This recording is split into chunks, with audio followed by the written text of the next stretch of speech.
Comment Manuel Valls peut-il se dire à la fois républicain et refuser la liberté d'expression? On peut être d'accord ou pas.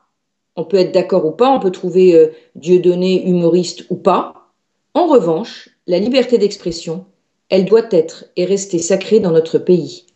À partir du moment où elle commence à être attaquée, et d'ailleurs, ce que je voudrais dire aussi, c'est qu'elle est attaquée, mais de façon très partielle, on va dire, parce que quand il s'agit de l'année dernière, ou enfin il y a 2 ans, d'une pièce de théâtre au Théâtre du Rond-Point qui s'appelait Golgotha Picnic, donc on était dans la même configuration, simplement cette pièce s'attaquait de façon incroyablement violente aux catholiques, qui ont d'ailleurs manifesté leur désapprobation. Cette pièce n'a jamais été interdite, au contraire. Manuel Valls est venu la soutenir, et non seulement il l'a soutenue, mais il a dit, si je ne la soutenais pas, et ceux qui ne la soutiennent pas commettent une faute.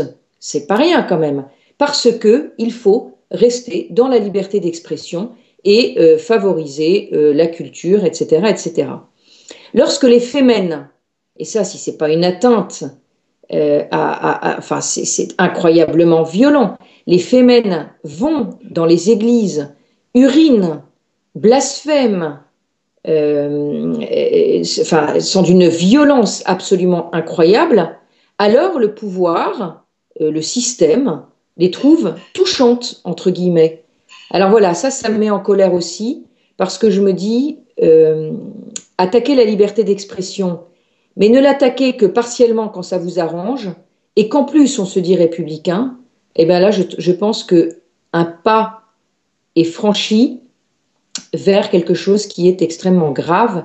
Et je pense que si les gens ne se rendent pas compte, c'est qu'il va falloir quand même qu'à un moment ou à un autre, ils ouvrent les yeux.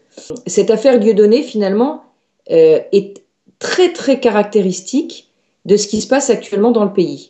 C'est-à-dire une manipulation des esprits, une liberté d'expression bafouée et un pouvoir qui, sans arrêt, va chercher des prétextes et des dérivatifs pour ne pas parler des problèmes qui préoccupent les Français. Parce que, entre vous et moi, ce qui se passe avec Dieudonné ne concerne pas les Français. Et c'est Manuel Valls qui en a fait une affaire d'État. Alors je crois que maintenant, il est vraiment temps de manifester cette colère. On peut la manifester sans violence, parce que je dis toujours que colère et violence ne sont absolument pas liées. Donc on peut la manifester, cette colère, de différentes façons.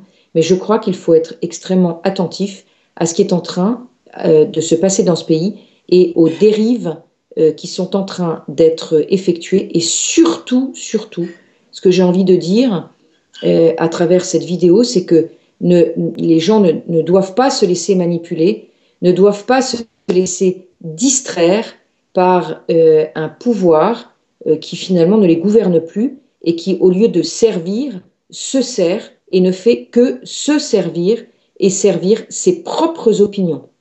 Voilà, donc je pense qu'avec cette affaire, Manuel Valls a fait un coup idéologique très fort, un coup médiatique très fort, et je pense qu'il est vraiment temps maintenant d'ouvrir les yeux sur toute la nocivité de ce pouvoir.